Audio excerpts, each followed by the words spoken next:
Sahana Vavatu, Sahano Bhunaktu, Sahaviryam Karavavahai, Tejasvinavadhitamastu ma vidvishavahai. Om Shanti Shanti Shanti. May the Lord protect us both, teacher and the taught together. May the Lord protect us both by giving us the results of knowledge.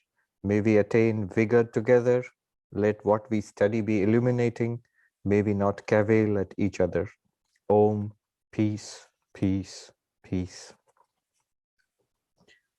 So we're studying the Kathopanishad and the dialogue between the little boy, Nachiketa, who's the student, and the teacher is the awesome Lord of Death, Yama, who is teaching Nachiketa about the nature of the self, about what we truly are. And then in the last few verses, we have seen in 21 and 22, he has used 20, 21, 22, paradoxical language, smaller than the smallest, vaster than the vastest, and located within our own minds. Then that which goes everywhere, although it is seated in one place.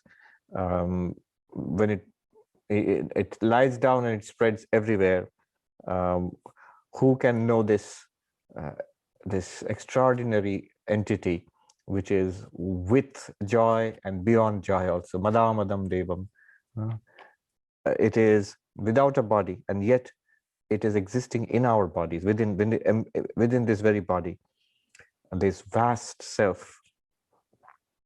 Now, all this contradictory, this paradoxical language, I told you last time, it is used to point out the nature of the self, because it cannot be said directly. The Atman cannot be expressed directly in language. Language cannot refer to that reality. Why it cannot refer to that reality, we have discussed a number of times. What language can do and what language cannot do. All right. Now, because it is so subtle, you need, there are certain spiritual practices, sadhana, to realize the Atman. And that's what Yama is going to talk about in mantra number 23 and 24. This is very subtle. So who can realize this? It can be realized, but who can realize this and who cannot realize this? In these two mantras, he will point out the sadhanas, the practices. In mantra number 23. Nayamatma pravachanena labhyo namedhaya na bahuna shrutena yame vaisha vrinute tena labhya tasyeshatma vivrunute tanum swam. This self, the Atman, cannot be known through much study, nor through the intellect, nor through much hearing. It can be known through the self alone that the aspirant prays to. This self of that seeker reveals its true nature. The way it is put, it can be confusing. It says, all the things that we are doing, attending classes and studying and so all of these things, it's just saying right here, you can't realize the Atman by all these things. Now, what it means is, just by these things one cannot realize. The point of this mantra is one must really want it. If one does not want it, then no matter how much of texts you study, how much you memorize, how much you try to understand, it will not work until one really wants it. The point of this mantra, we will see later, the point of this mantra is that what Sri Ramakrishna used to say, the one condition for God realization, for enlightenment, is Vyakulata. In the words of Sri Ramakrishna, Vyakulata, which you see in the lives of all great saints, whether it is Ramakrishna or Kabir or Mirabai or any of the great saints from ancient times. In every religion you find, it's not somebody who got to enlightenment casually. I just attended a couple of lectures and I became enlightened. It never happens that way. So generally, you will see a very intense, one-pointed search for God realization. Whether it is a dualistic, theistic religion, whether it is in Buddhism, whether it is in Advaita Vedanta, the intense desire for enlightenment must be there. So that is what is being talked about here. But the language, we'll have to see clearly what Yama wants to say here. It is put in such a way one may misunderstand. So there's no other way of getting it except through it. Then he says, whoever the self chooses, to that one the self reveals itself. Now, in dualistic interpretations of this, immediately this is put as the doctrine of grace, kripa. You cannot realize God through any sadhana. Only by the grace of God you can realize God. So at that point, in that interpretation, Atma would be replaced by God. So that is the dualistic interpretation. But in Advaita Vedanta, what does it mean? You will see. The commentator Shankara makes it clear. The Yama says, who will realize the Atman? The one whom the Atman chooses to itself, to that one, the Atman will reveal itself. The ultimate reality will reveal itself. But then the question arises, whom will the Atman choose? Then Shankaracharya says, that one who chooses the Atman. So if you want to realize the Atman yourself, then yourself, the ultimate nature of yourself will be revealed to you. Let us go to Shankara's commentary. I will read out a few portions and explain this interesting mantra.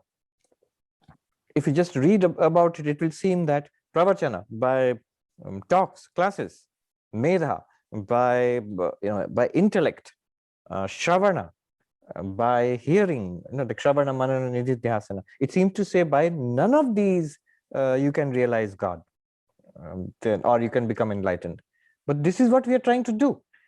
Well, Shankaracharya introduces this mantra by saying, Yadyapi durvegyeyam ayam atma tathapi upayena suvigyeya eva ityaha. Although this atma is very difficult to realize, it is subtle, it is very difficult to ascertain what it is, but upayena, by the proper methods, it is easily realizable. So that's the point of this mantra, not to discourage you by saying, whatever you do, you are not going to become enlightened, only if the Atman has its grace on you. See, Atman has its grace on you. Atman is you. So what does it mean? You have your grace on you. Your higher self has your grace on you. What does it mean? It only means if you want to realize it. That is the one condition. Sri Ramakrishna again and again said the one condition of enlightenment is vyakulata, the intense desire to see God, or intense desire to be liberated, to be free. In the fourfold qualification which we read in Vedanta, at the introduction to any Vedanta, we have the fourfold qualifications. What are the fourfold qualifications? Viveka, discernment between the eternal and the non-eternal. Vairagya, dispassion for the non-eternal. That means a detachment, dispassion, turning away from that. Then the sixfold treasure, which are disciplines. And then finally, the last one, mumukshutvam, intense yearning. Sri Ramakrishna says, and Shankaracharya also in Vivek Chudaman, he says, this intense yearning is what is actually required for enlightenment. Once this has come, enlightenment is guaranteed. Whichever path you are walking on, if you are walking on the path of God realization, dualistic devotion to God, you will get God realization. If you're walking on the path of self-realization, you will get it. Basically, what we want intensely, we will attain it. That wanting intensely is what is being emphasized here. But the way he's putting it is, Yama is telling Nachiketa, this self, pravachanena na labhya, you cannot attain it, you cannot realize it. Labhya means, attaining means, Shankaracharya says, labhyo gneyo, knowable, realizable. It is not realizable by lot of, here pravachana is Vedic study, or attending talks on Veda, like we are attending talks on Vedanta, for example. Na medhaya. Medha is that intelligence, is the spiritual intelligence, a capacity of our intellect. Shankaracharya simply defines it. It is a pretty secular definition. He says, Granthartha dharana shakti, the ability to assimilate the meaning of a text. The ability to hold on to, assimilate the meaning of a text, not just the words. So the first one, pravachana, you've heard the words, you've read the books, I borrowed the books from the library. I've gone through all the reading list. So have you understood? No, not much. So what's the difference between the two? Pravachana is I'm acquainted with the reading list, I'm acquainted with the text, but I really haven't gotten much from it. The next step is to understand what has been said there. That is indicated by medha, by intelligence. Na bahuna shrutena.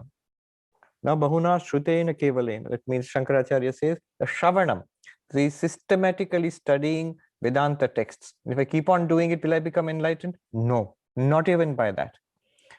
Why this is interesting is we have been told Shravana, Manana, Nididhyasana is the way to become enlightened. Here by Shravana, he includes Manana and Nididhyasana also. So by Shravana, Manana, and Nididhyasana, I cannot realize the Atman. So he is now building up to one important point, that we must really want it. All of these are necessary. So you must approach Vedantic texts. You must attend the talks. You must try to understand what is being said. And you must go through Shravana, Manana, and Nididhyasana. This is the thing to do and what we are doing. But the essential condition, Shankaracharya now points out, and the Upanishad itself puts it this way. Then what is the essential condition? Who will realize the self? The one whom the Atma chooses. Vrinute means chooses. By that one, the Atman will be realized. To that one, this Atma reveals its real nature. So this is the point where dualistic interpreters will say kripa, grace. This is, we're talking about the grace of God. God will choose. But it is not enough to put it that way. Why? Because God's grace is always there. It's not that God's grace is there on some and God's grace is not there on others. Sri Ramakrishna is to, he lived on the bank of the river, and he would see these little boats. Even now you can see, sometimes they raise their sail. There's little sails also. And Sri Ramakrishna says, the wind of God's grace is always blowing. Raise your sail and you'll catch that wind. So like the boat, the wind is blowing. The boat, those boatmen who raise their sail, then the boat sails along merrily on the river. Similarly, if you raise the sail means you have to put forth that effort.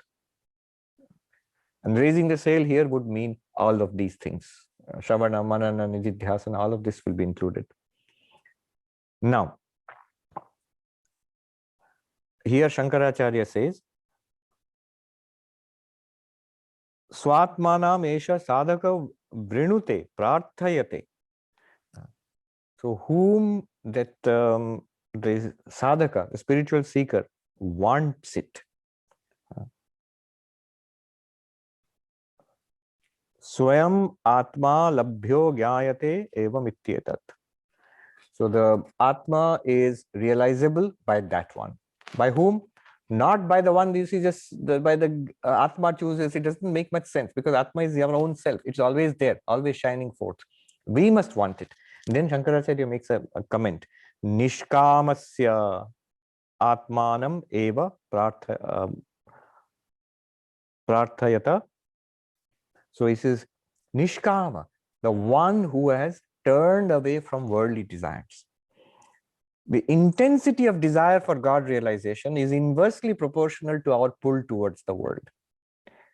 It just is not convincing that I am very greedy and I am very much invested in chasing worldly pleasures, very much angry with some people, very much upset with others, very much jealous with others. And I'm also intensely desiring God. It doesn't work. All these emotions have to be gathered up and channeled towards in our spiritual path. Then only it works. This is mumukshutvam. In Vedanta, the fourfold qualification, the final one, mumukshutvam, intense desire to be free. Like two examples are there.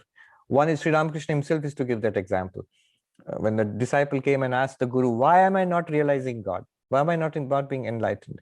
And then the Guru took him to the river for a bath and then dunked him in the river and held him down under the water. Till the boy started struggling. And then the Guru let him out. How did you feel?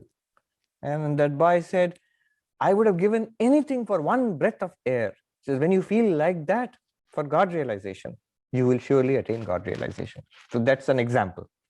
Another example they say, which is Vedic example, Shiro Vrata. Suppose somebody's head is on fire.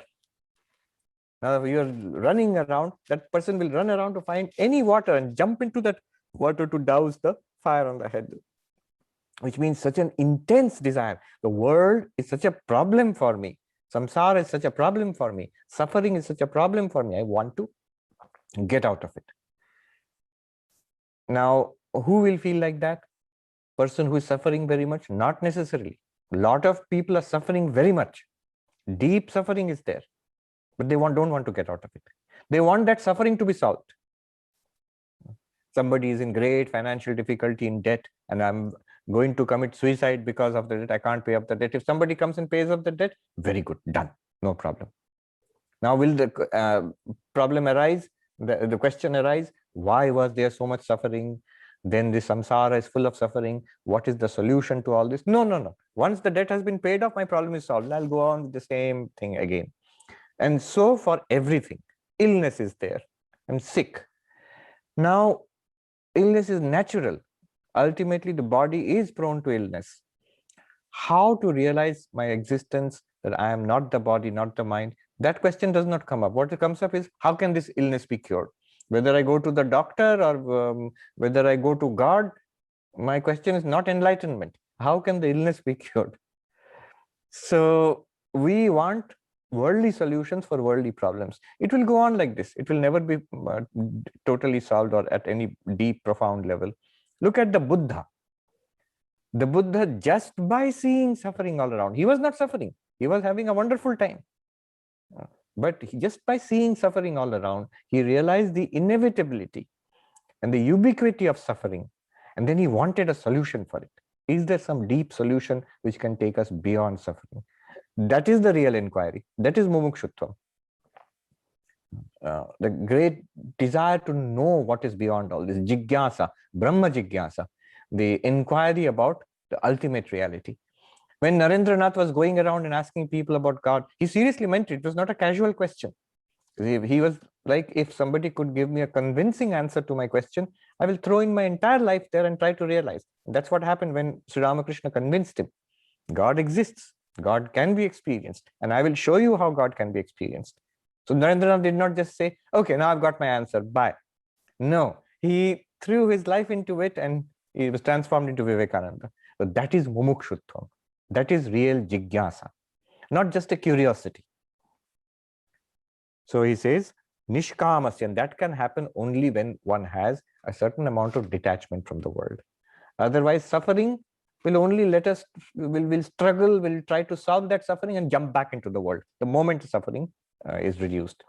Sri Ramakrishna used to call it this Shamshan Vairagya, Smashan Vairagya. That means a near and dear one, someone dies, and then one becomes very spiritual for a while, and then goes away, maybe in search of God, but very soon it's gone. And then back to worldly life again.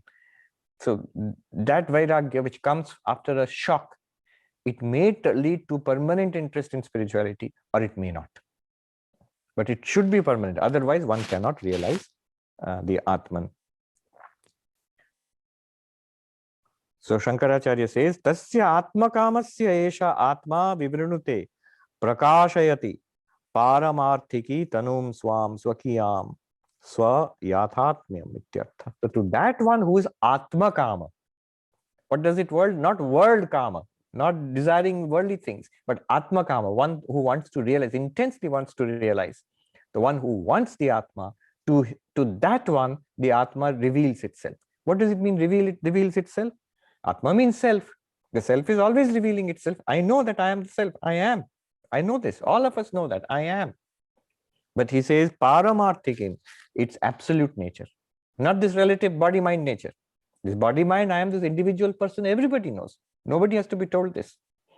This is the objection raised against the whole Vedanta project. What does Vedanta say?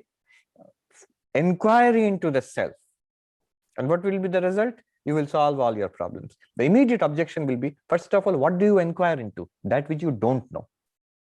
And that inquiry which will be valuable, which will give some result.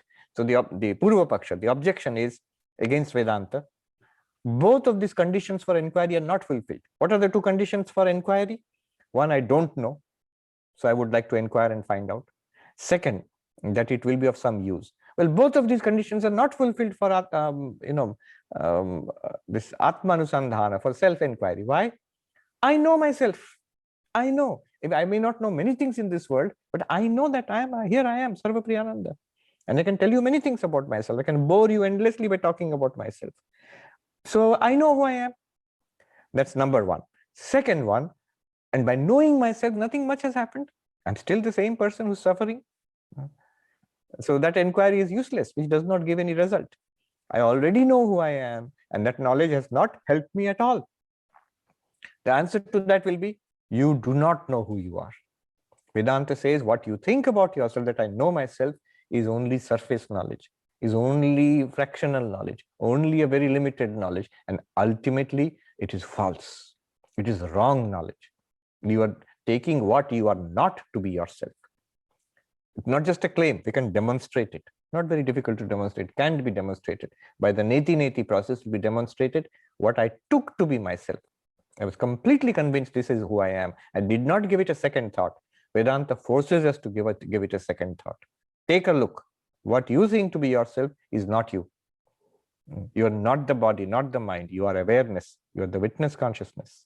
Second, no use. What is the use of this self-inquiry? It is a great use. By this self-inquiry, you will realize what you are. Having realized what you are, you will see this, what you really are, the Atman, is beyond all troubles already. Forever was. It is a delusion that I was in so much trouble. It's a delusion that I was in so much limitation. So two stages. You recognize that you are consciousness. Not just ordinary, people will immediately say, I know I'm consciousness. I am body plus consciousness. No, I'm a conscious body. No, you are consciousness and only consciousness. Then mind, body comes later. You are aware of it. So you are this consciousness, step one. This is your real nature. Step two, appreciate your real nature. Appreciate your real nature means this consciousness is an unlimited consciousness. It is not born with the birth of the body, does not age with the aging of the body, is not diseased with the disease of the body, does not die with the death of the body. It is not made miserable by the misery of the mind. It is not, does not hunger for the little pleasures of the senses and the mind. It illumines everything and is unaffected by anything. This, when you realize this, and I am such a thing which is immortal, I am such a thing which is not the mind and not affected by the ups and downs of the mind, then it is an amazing thing for me. You know, I was the Advaita teacher, Rupert Spira. Somebody asked him, are there stages in enlightenment? He gave a very nice answer. And you see, that is the pattern adopted in classical Vedanta texts. He says 3 stages are actually there. First stage, enlightenment, 3 stages, not to enlightenment. In enlightenment, there are 3 stages, he says. First stage is to realize what we are, that I am awareness, this unlimited awareness. Neti, not body, not mind. In Drigdrishya Viveka we do it, Panchakosha Viveka we do it, Avasthatraya Viveka we do it. Many methods are there, but by which we realize what we are. That is stage 1 of enlightenment. But second, you appreciate what you have discovered, that it is actually immortal. I thought I was mortal. Now I appreciated it. I am immortal. I thought I am trapped by the ups and downs of the mind. Now I realize, no. The mind is peaceful, happy, blissful in one moment. Next moment, the slightest problem, our nice worldview which we have set up, if it's disturbed a little bit also, immediately unhappy. Such a rascal mind, such a untrustworthy mind. Why will you depend on it when it shows you a lot of happiness? Oh, I'm very happy. No. Be wary of the mind. The mind which delivers so much peace and happiness to you, you are the one who illumines that peaceful, happy mind. The next moment, when the mind becomes upset because something in the world has changed which is not to its liking. People have changed, health has changed, financial condition has changed, weather has changed, tummy trouble is there, some problem, the mind immediately becomes upset. You realize I illumined you, mind, when you were peaceful, happy, delighted. Now, when you are troubled and annoyed, I'm illumining you. I am not troubled. I am not annoyed. I am ever the same. You appreciate that you are the trouble-free awareness, ever trouble-free consciousness. So Rupert Spira says that is the second stage of enlightenment, where you begin to appreciate this amazing thing about your own nature. You are already free and trouble-free. You've got moksha already, mukta swabhava. Then third stage, what more is there? He says, as long as this body lasts, you will have to live your life. Now see, with this new knowledge of who you are and this new appreciation of who you are, can you deal with the challenges which keep coming to life? Can you react better and better from now onwards? This is called Jivan Mukti. He doesn't say that, Jivan Mukti, but this is actually Jivan Mukti. You realize Aham Brahmasmi, and then you appreciate the nature of yourself, the glory of yourself. In Vivek Chudamani, Ashtavakra, again and again, the enlightened one sings, Aho Aham Namo Maiham. Oh, how amazing I am. Salutations to myself, not small s, capital S self. That is the appreciation of one's own glory. Having appreciated one's own glory, now see, put it to use, practical use. Let the, what do they call, rubber hit the road. Walk the talk. See whether things do not upset you so much that you are brave and you can face big problems in life with calmness, that you can stick to what is right and easily overcome what is wrong.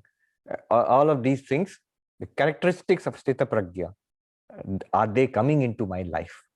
That is the third stage. So the Atman reveals itself to the one who intensely wants the Atman. So this is the meaning of Nayam Atma Pravachanena Lapya. So by Vedantic study, will the Atma be, or attending Vedantic classes, talks, Atma will not be attained? No, unless one wants it. If one wants it, then of course one will attend these talks, one will try to get knowledge. Na medhaya, is medha not required then? The capacity to understand and absorb, Shankaracharya says, Granthartha Dharana Shakti, not required? Of course it is required. In fact, in Vedanta, it's required more than anything else. Once I mentioned this in the Gospel of Sri Ramakrishna, a lot of Vedantic talk was going on, Brahman, Atman, Maya.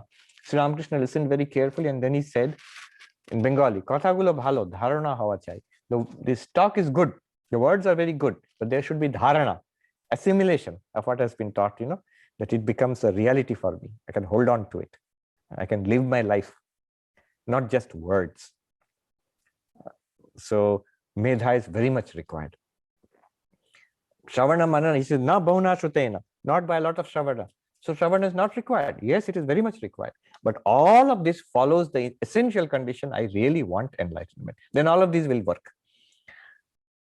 Of course, one might then say, I don't have that intense desire for enlightenment, which Sri Ramakrishna had, Vivekananda had, Buddha had, so I will not get enlightenment. For us, the time will take a little longer, that's all. We have it, not to that extent, not to the level of excellence which Yama is demanding here, not to the level Nachiketa has it, intense desire for this self-knowledge. But we all have it, otherwise we wouldn't be here. Why are we all sitting here reading Vedanta? We have it, only this process will develop it further.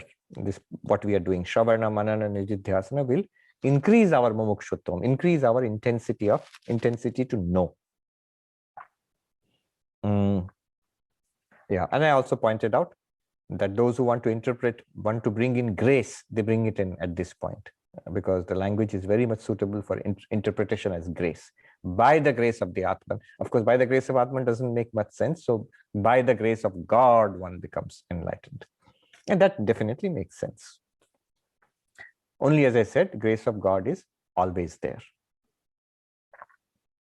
In the Chandogya Upanishad, 7th chapter, Narada, he goes to Sanat Kumara, and and then there he asks, make me enlightened. And then Sanat Kumara says that, what do you know? You are known as a great sage, so you must have studied a lot. Tell me what you know. And Narada, he tells the whole thing, all kinds of vidyas, all knowledge. I mean, if you just see the syllabus of our university, the whole syllabus he tells, every branch of knowledge he has mastered. Then you know everything. No, Narada says, no. I know the words, but I have not realized the meaning of it. So I am acquainted with the texts. I've done all the reading, and I know all worldly sciences, but Atma I do not know. Why would you want to know the Atma? You've got multiple PhDs, you're the most learned person. Is it because Atmavit, Tarati Shokam Atmavit, the knower of the self goes beyond sorrow. So I have heard. I have not gone beyond sorrow. After learning so much also, I have not crossed over the ocean of sorrow. Narada is a real seeker. Nachiketa is a real seeker. Narendra was a real seeker. Buddha was a real seeker. Sri Ramakrishna was a real seeker, because the world, they saw it as a problem to be transcended, and that there is a possibility of transcending the suffering of the world. As I said earlier also, just suffering will not make us a real seeker. A lot of people suffer, but they don't become seekers. And there is a saying, I've forgotten Sanskrit, but the meaning of the saying is, to the thinker, to the sensitive soul, everything is suffering. Whatever is in the world is dissatisfying. It is like, see, the eyeballs, even the thin strand of a cobweb, spider's web, if that will be irritating to the eyeball. The eyeball is very sensitive. So to the eyeball, that will also be irritating. Similarly, to the sensitive mind of the thinking person, sensitive person, everything in this world will be dissatisfying, and they'll want to find a deeper, a higher truth.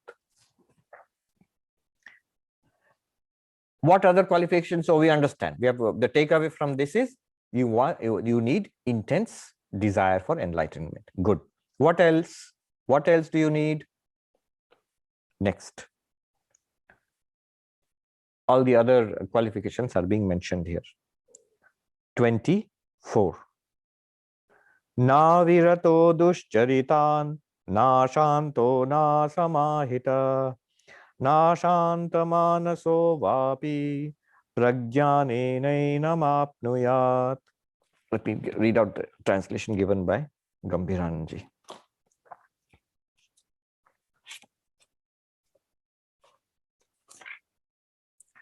One who has not desisted from bad conduct, whose senses are not under control, whose mind is not concentrated, whose mind is not free from anxiety about the result of concentration, cannot attain this self through knowledge. How will you become enlightened? Through knowledge. How will you get knowledge? Shravana, Manana, Nididhyasana, this is what we have heard again and again. But here Yama points out again that it will not work unless these preliminary conditions are satisfied. What are these preliminary conditions? We know them well. The fourfold qualifications. So what has been said here, this is the raw material out of which was later systematized as the fourfold qualifications. Any standard entry text into Advaita Vedanta, they will talk about sadhana chatushtaya. Adhikari means the person who is qualified for Vedanta has fourfold qualification. We read in Vedanta Sara, sadhana chatushtaya sampanna pramata adhikari. Pramata means the one who seeks knowledge. When does the seeker of knowledge become an adhikari, qualified for Vedanta? When that person is equipped with the fourfold qualifications. The first sutra of Brahma Sutras, Athato Brahma Jigyasa, if you translate it directly, it will mean hence, therefore, inquiry into Brahman. That means entry into Vedanta. But what is the meaning of this hence and therefore? So commentator has to explain. Sutra is compact. It has to be expanded by the commentator. So Shankaracharya comments there. Hence means what? Whence. So there he says this atha means hence. Hence means equipped with the fourfold qualifications. So this is the meaning of that atha. And therefore means wherefore. Because the person sees the limited nature of this samsara, that suffering is inevitable here. Therefore, the one seeks some ultimate solution to the problems of the world, the answer to this mystery of life. What is going on here? Why are we here? Is there some way of transcending the problems of the world? Therefore, Brahma Jigyasa, an inquiry into Brahman. Exactly what all great seekers have done throughout. They may not have read Brahma Sutra, Athato Brahma Jigyasa, but they did it. They were qualified. Look at Vivekananda, look at Buddha, look at Ramakrishna. They were qualified, and they were seeking this ultimate reality. They were troubled by the sorrows of the world, and then they inquired into that ultimate reality. Inquiry is not just reading, it's the first intense desire to be free, and then these qualifications. Again, to repeat, what are the qualifications? Viveka, Vairagya, Shamadamadi Shat Sampatti, Mumukshutvam. Viveka and Vairagya already have been talked about earlier. Viveka, the discernment between Nitya and Anitya. Eternal reality is there, God, Atma, Brahman, whatever you call it. All religion says something is there. I take it seriously. Then you have Viveka. Vairagya, this world which entangles us continuously. I turn away from it for the purpose of realization. I don't give it that much importance. 90% of my time and energy are going there. 90% of my mind is given there. Spirituality is not possible that. Then the sixfold treasures, these are disciplines. These disciplines are now going to be talked about here. Yama is saying that these are the things which are necessary. Remember the disciplines: Shama, a calmness of the mind. The mind must not be restless, thinking about dozens of different things. Dhamma, control of the organs of actions and organs of knowledge. Eyes want to see something, always running after what to give nice things for the eyes to see, nice sound, music for the ears to hear. And it could be music, or it could be words of praise for me. I must always listen to praise and people praising me. That is also a ear.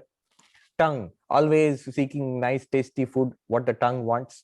And touch, nice, soft, comfortable things to wear, to lie down in a comfortable bed, and all of that. So with the touch, or temperature control.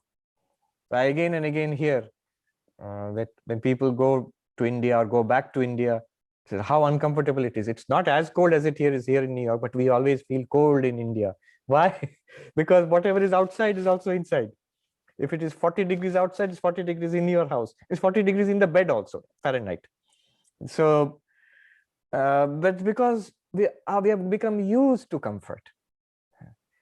No, a certain control, Dhamma, control of the sense organs. Then Titiksha, spiritual toughness. Ups and downs will be there in the world. Ups and downs will be there in the body also. Health and other problems will be there. Mind also. But one must forbear with that, not be disturbed from one's Vedantic study. Then Uparati, withdrawal of the senses from too much engagement, withdrawal from the mental side, the too much engagement with the world, trying to get happiness from worldly success, from entertainment, continuously trying to be entertained by things in the world. No. So this Uparati, Rati means entertainment, becoming too much, taking pleasure in the senses in the world. Uparati, reverse, pull back. Then Samadhana, what you have pulled back, now you must concentrate it on the Atman. Focus in meditation, in prayer, in study. It all must be focused on your goal of God realization. Then Shraddha, a deep faith that it will sustain you. All these disciplines will be sustained by the deep faith that there is some ultimate reality here. This is a worthwhile pursuit.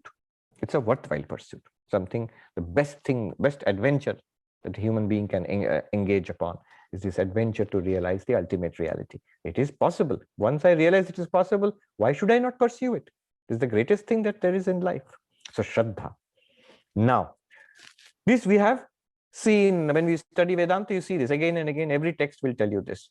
But the Upanishad, when you see this in the Upanishad, you realize what we read in later texts like Aparokshanubhuti or Vivek Chudamani, or Vedanta Sar. They are all systematizations of the materials collected from the Upanishads. What are those materials? Here you see. Where did those sixfold treasures, where did they come from? Here you see.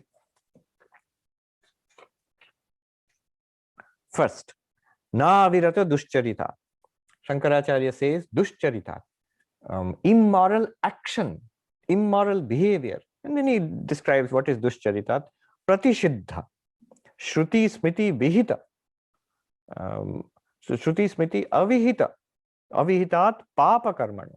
What is not prescribed in your religious texts, in your moral texts, or what our own conscience tells us is not right. If I still continue to do that, and I internally feel guilty, but I continue to do that, you have not stopped from immoral activities in your life. It says for such a person, this is called na avirata dushcharitat. Has not stopped from immoral action. One must stop it. It does not matter if we have done it earlier, but one recognizes it is not right to speak in that way, to act in that way, even to think in such a way. It's not right. One feels that, then stop that. That much stopping, desist from it. Then, second, napi na ashanta, na asamahita. So he says, napi indriya lolyad ashanta anuparata. Not only his activities, I'm not doing anything immoral.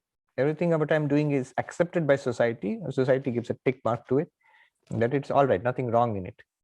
But it's continuously engagement in the indriyas, in seeing things, hearing things, continuous busyness in the world outside. Then also self-knowledge is not possible. The indriyas, the senses are uncontrolled. I may dress it up as work. I remember when I was a young novice, one day I was sitting in the office after Arati. I was sitting in the office and doing some office work. Then I was scolded by the senior monk, the monk in charge of the ashram. He said, "What were you doing there?" I said, "Office work." He said, "No, I don't want to see you in the office after evening Arati. Either you will sit and meditate, or you go to your room, shut yourself in your room. If you can meditate, if you can study, good. I don't even care if you sit in your room, and if you fall asleep also, I don't care. I don't want you to come out of the room until the bell for night food is given." See, what is it teaching me? This constant restlessness, busyness. Stop it at one time. You must be able to throw yourself into work, but you also must be able to step back from work. So this indriya, this continuous restlessness of the indriyas. The reason why we don't realize the self within is because our attention is being continuously focused outside by the senses.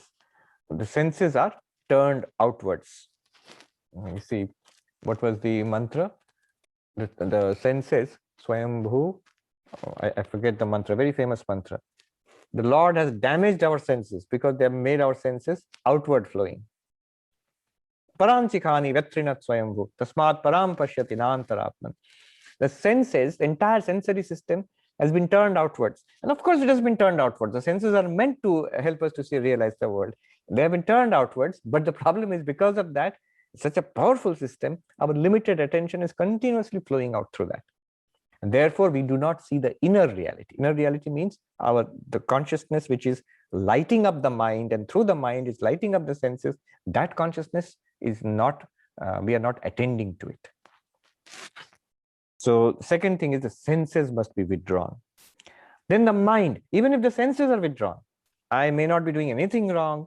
I may not be, going out and partying or browsing internet all the time or playing video games or something, but I'm sitting quietly, eyes closed, quietly sitting, but mind is continuously roaming around. Mind is thinking about worldly things. This is the next third one. Napi asamahito anekagra mana vikshipta chitta. Mind is restless. I am quiet. I am not doing anything wrong. My indriyas are also quiet. I am sitting steady in meditation morning and evening, but the mind is not settled, either on the mantra or on the breath, whatever your technique of meditation, or in Vedanta, on the pointer which has been given to me, that I am the witness of all movements of the mind, the Sakshi. That attention is not there. Flickering mind. He says, anekagramana vikshipta chitta, scattered mind. That also then you cannot realize the Atman. Then finally, You control the senses. So no immoral action. You lead an ethical life. Then control the senses. Then quieten the mind in meditation. Even then, one more step has to be done. Shankaracharya says, Samahita Chittopi, even when the mind is concentrated, Samahita Chittopi san samadhana phalartitva napi ashanta manaso vyaprita chitta. I have concentrated. Now I must realize the Atman. I must become enlightened now. That idea seizes me. I say, that is good. No, it is not good. Why? Even if that idea is there, that is also a disturbance. That's also in the mind. After all, you are the Atman. That Atman will not be realized by the mind. The Atman will reveal itself. What does it mean by Atman reveal itself? All those have been nicely talked about in Vedanta Sar, at the end of Vedanta Sar. Brahmakara Vritti. Those who remember, you will remember Phala Vyapti and Vritti Vyapti, what the mind can do and what the mind cannot do, what the reflected consciousness reveals, but what the reflected consciousness cannot reveal, the original consciousness shines forth. Those things we talked about. Those are the technical details of what happens at the moment of enlightenment. So that will not happen if the mind is quiet, but still there is an anxiety about God realization. That now it will happen. Even a devotee who may not be doing this Vedantic approach, just Ishta Devata Dhyana and Japa the person is doing, and then that anxiety is there. I've done so much, I still haven't got the vision of God. One sadhu who was in Rishikesh wrote to Ma Sharada in these letters that asked the mother, the letters used to be read out to the mother, asked the mother that I have done so much of japa, day and night I do japa, but Thakur, Sri Ramakrishna has not revealed himself to me yet. When will Sri Ramakrishna have kripa on me, grace on me? So the mother dictated, write to him, a strict letter she wrote back, saying that God is not like a sack of potatoes. You've got the money and you go to the vegetable market and you buy the sack of potatoes. If you've got enough money, so I've done so much japa, now I can purchase God. No. Just now we read in the mantra, not by your own sadhana will you realize. By the grace of God, you will realize in a devotional context, or by your intensity, you will realize. So no, that's the first thing mother said, right? And second, she told them to write to him. He has become a sadhu. If he will not do japa and dhyana, what else will he do? He's a sadhu, let him do that. So that anxiety, once Swami Nikhilananda said something to Swami Turiyanandaji. We don't know what he said, but we have got the reply of Swami Turiyanandaji to Nikhilanandaji in the letter. Swami Turiyanandaji was the direct disciple of Sri Ramakrishna. He's scolding Swami Nikhilanandaji that behind this so-called restlessness for God is some other motive. That we have told you to be patient and keep on doing this, you will realize God. So what is he squashing there? It is this final anxiety of a good sadhaka, of a great sadhaka, who may be very close to enlightenment. But that final anxiety, why am I not realizing? When will it happen? I have fulfilled all the conditions. Drop that also. That's what Turiyanandaji is telling in that letter to Nikhilanandaji.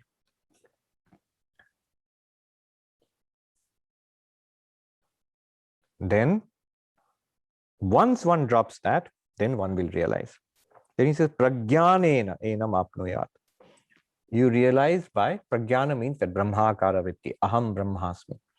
That knowledge will not arise if the other four qualifications, four things he has mentioned. First of all, moral life, a moral dharmic life. If the life is adharmic, if I am deliberately doing wrong things in my life, they're itself disqualified.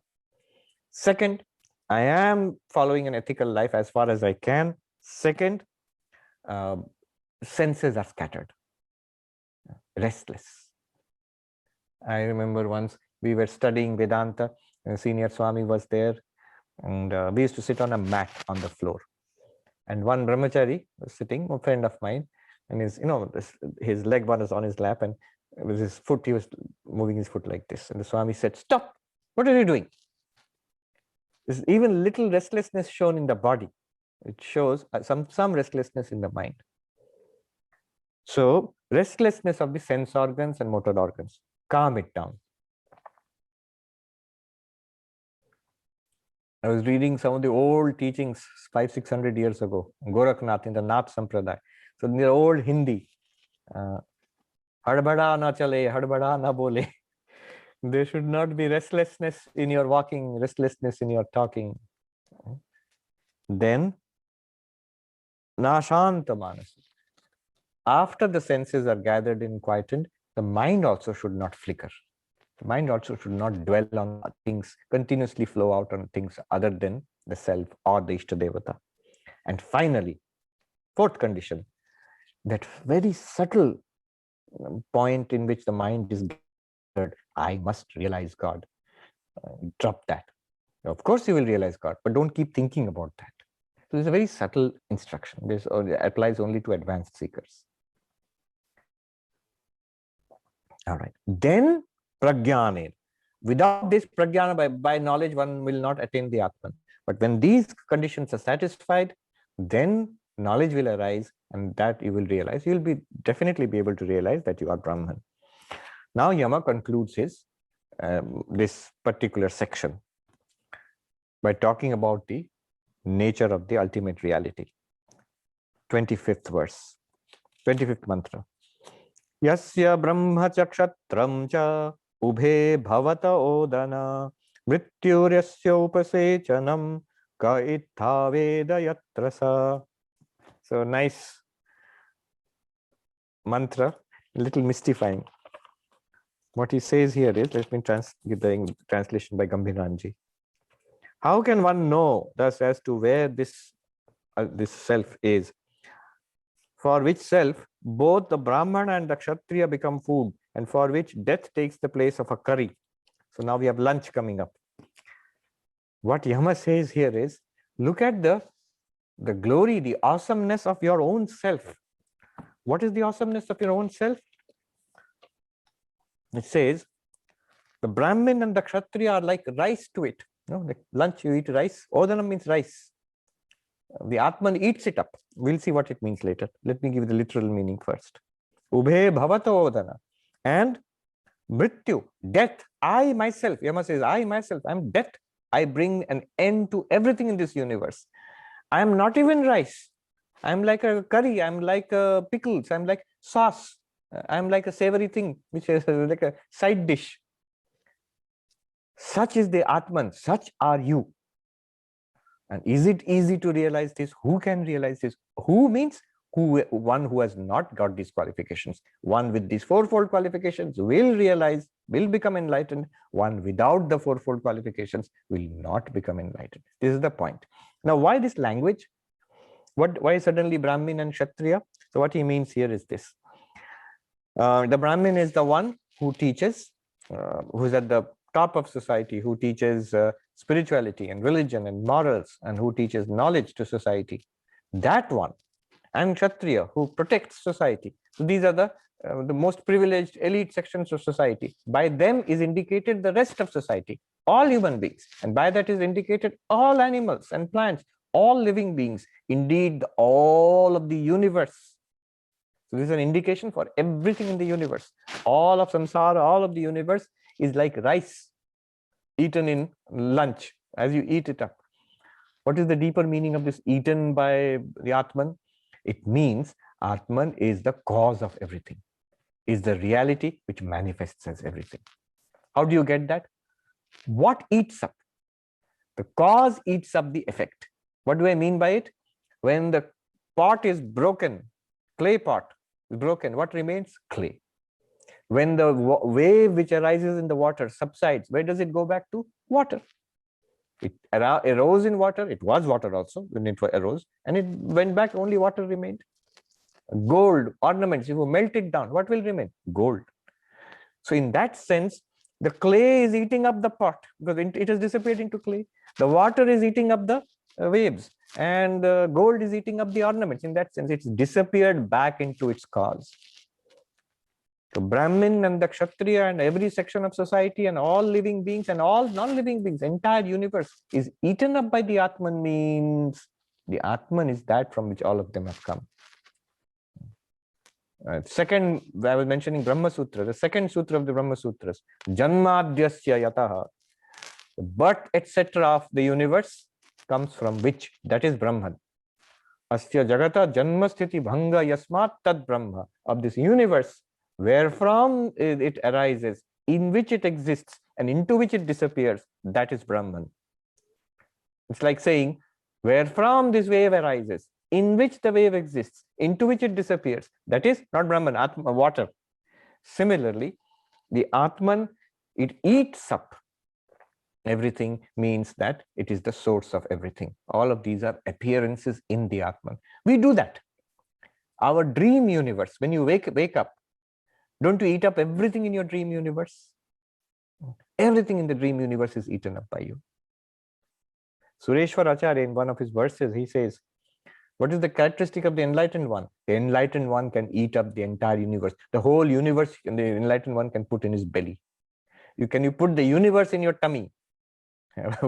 What it means is, you are the awareness in which the universe appears, plays around, and disappears. Like the wave appears, plays around, and disappears in water. Like all the contents of a dream appear in the dreaming mind, play around, and disappear back into the dreaming mind when the dreaming mind awakens. Similarly, you are the Atman. You are, in technical Vedantic terms, Abhinna Nimitta Upadana Karanam, the one undivided, intelligent and material cause of the universe. But what kind of cause? Vivatta Karanam, that which appears as the effect. You're like the rope which appears as the snake, like the desert which appears like the mirage, like the sky which appears to be blue. Not that the rope has become a snake, not that the desert has become water, not that the sky has actually become blue, even when it looks blue. Similarly, not that you, the Atman, have become this universe or this person, even when it looks like that. You are still awareness itself. In you, all this is appearing. You are the one who eats up the universe. When the moment right now, in Kashmiri Shaivism, there's the idea of Bhairava. When Bhairava opens the eyes open, universe manifests. When Bhairava closes his eyes, the universe disappears into Bhairava.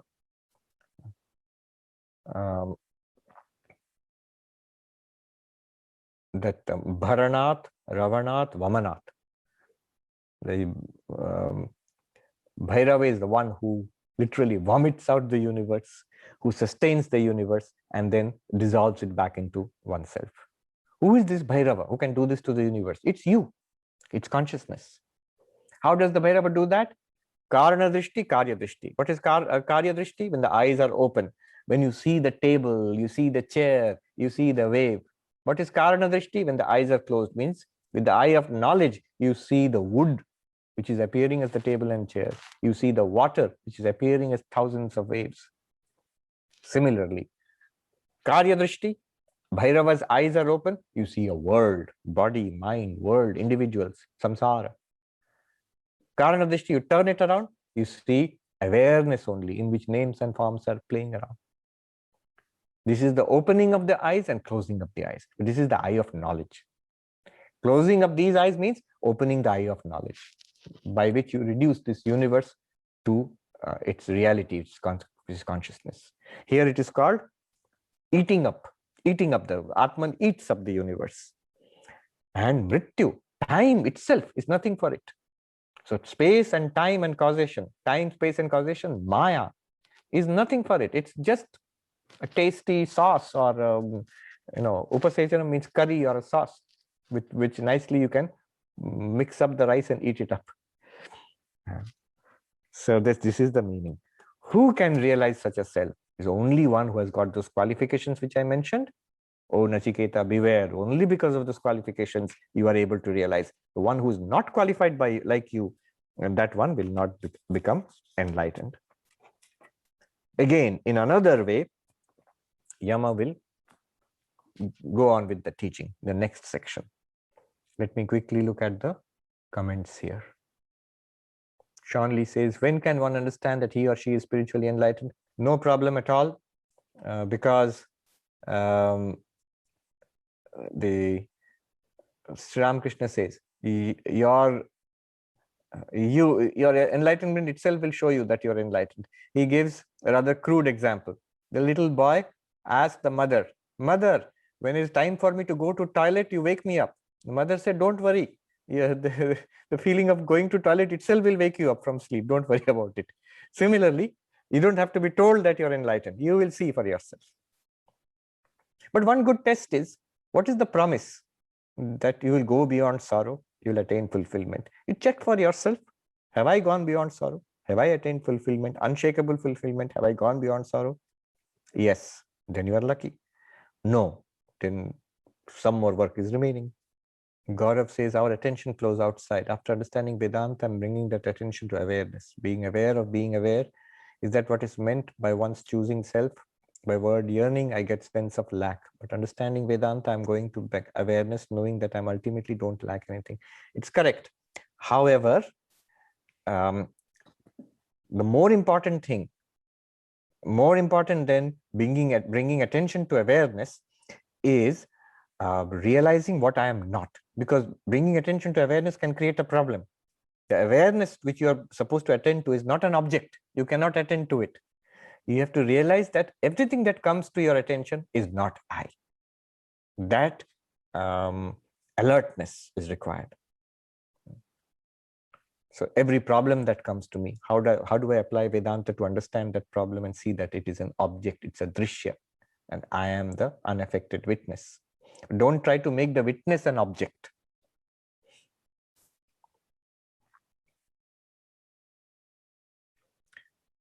Knowing that I ultimately don't lack anything. Yes, this ultimately don't lack anything is not just rhetoric, that I don't lack anything, telling oneself, no, as long as I feel the lack, there is, I'm still looking towards samsara to fulfill me. I have not yet appreciated the unlimited nature of myself, the Atman. When I'm unlimited, what do I lack? Unlimited means infinite. If I see there is some unhappiness, dissatisfaction in the mind, let me inquire. If I've realized I am Brahman, why should the mind be dissatisfied? What would it lack? Should be at peace, should be full of joy. Often it is past habits. The mind has a state of acting as body, mind, and holding on to past dissatisfactions or conditioning. So that has to be given up. Dima says, how does desire to be enlightened increase? Does it follow reconditioning of causal body, listening, rationalizing, meditating? I'll just give a hint. I mentioned this earlier, the fourfold qualification. The last one is the intense desire to be enlightened, which Yama says is most important. But the question here is, how do I intensify that? If that's most important, how do I intensify that? If you remember, in the fourfold qualifications I mentioned, there's a secret to it. Each one is the cause of the next one. So intense desire to be liberated. The cause of that is the six treasures. The six treasures, the disciplines. If I find my desire to be liberated is not intense, let me intensify those disciplines. Then the effect will be intensification of the desire for enlightenment. But I find those disciplines are lax. They're not strong enough. Then instead of struggling there, let me intensify the one before that. What is that? Vairagya, dispassion for the world. The moment there is deep dispassion for the world, those disciplines will become natural to me. And then the intense desire for enlightenment or devotion to God, one of the two, will grow. But dispassion for the world is not coming. Then let me intensify the first one, that viveka. Let me sit and think about it. This difference between the ultimate spiritual reality and samsara. Nitya anitya vastu viveka. Let me be very clear about it. Otherwise, there's some confusion there. Some kind of thinking that the things in this world are real, they're important, they are nice, they're worth having. Some kind of understanding is there. That's the misunderstanding that has to be removed. Viveka. Rodrigo says, does quantum mechanics reveal that life is but a dream? And there's so many interpretations. It's very interesting. Physics, quantum mechanics, so many interpretations. I suppose you can give philosophical meanings to some of these interpretations that they are given nowadays, interpretations. Rick says, the sixfold treasure seems number 2, control of senses and action. And for number 4, withdrawal of the senses from too much engagement are very similar. How are they different? So control of the organs of sense and action is at the physical level. Like that novice brahmachari was tapping his foot. Stop. It's a gross example, but there are many such things in them, and some of them can be pretty subtle. What my eyes are doing, what my ears are, what they want. Am I chasing my tongue? That means trying to get good food. So all of these things, control there, kind of moderation and discipline there. So that's at that level. But the uparati, the withdrawal, that is at the mental level. The mind, the desires in the mind are what are forcing the senses out into those their respective avenues. So that has to be given up at the mind. The mind has to be reversed. That I am not interested in those things. I am interested in something which is my own inner reality. Let me turn inwards. Then the senses also will be automatically withdrawn. But before that, a certain amount of control of the senses is necessary. And Shravani says, difference between anxiety, restlessness for realization, mumukshutvam. Yeah, that's why it's a very subtle point. Mumukshutvam is general one-pointedness towards God realization.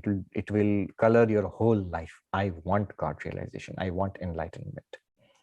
But there is a certain subtle, very subtle disturbance created in the mind, which is eager to say, I now want God realization. But the problem is the mind cannot get God realization.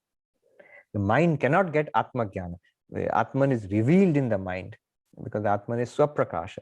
The mind can only be put in the right format, which is what we did in the Vedanta Sara, you see, the Brahmakara Vritti. So, yes. But the distinction is very subtle, that is right. Shri says, are epiphanies, those aha moments, not Thakur or truth revealing itself? There are fleeting moments, certain points in life when even for a brief second, one's life comes into focus or makes perfect sense. While that is not enlightenment, it's a glimpse of realization. Those are good insights. They are helpful. And to the extent that they are retained and they actually change one's life, one's perceptions of life. So one's growing in wisdom. But enlightenment is very specific. It is the realization that God is real and forever. There's a before and after. After that, the God or the Atman, Brahman is real for you and is continuously accessible for you. So that's a much deeper phenomenon. Otherwise, what you're speaking about will happen to everybody. As we become mature, as we experience things in life, better and better understanding comes. As we read the same texts, as we practice japa and dhyana, better and better understanding will come. That's good. P. Srinivas Raju says, the very thin dividing line between intense desire for enlightenment, expecting the result of spiritual practice. Yes, that is the same point. Intensity for anything need not be accompanied by anxiety or restlessness. It can be steady intensity, yes, as shown in one's life. Steady, sincere focus on God realization. It's a very subtle point, but Yama thought it important to mention it. And I remember in some of the dharanas mentioned in Kashmiri Shaivism, a practice is given and you have to meditate on that and blank out everything else and hold on to that particular practice or thought. But at the last moment, you're supposed to let go of that practice also. So the final thing is not something that is accomplished by the mind. It is something, if you're devotional, you'll say it comes from Ishvara, from Bhagavan, God. If you are an Advaitin, you will say Swaprakash Atma, the Atman shines forth. All right, good. Let us do the Shanti. Om Shanti Shanti Shanti Hari Om Tat Sat Shri Ram Krishna Arpanamastu.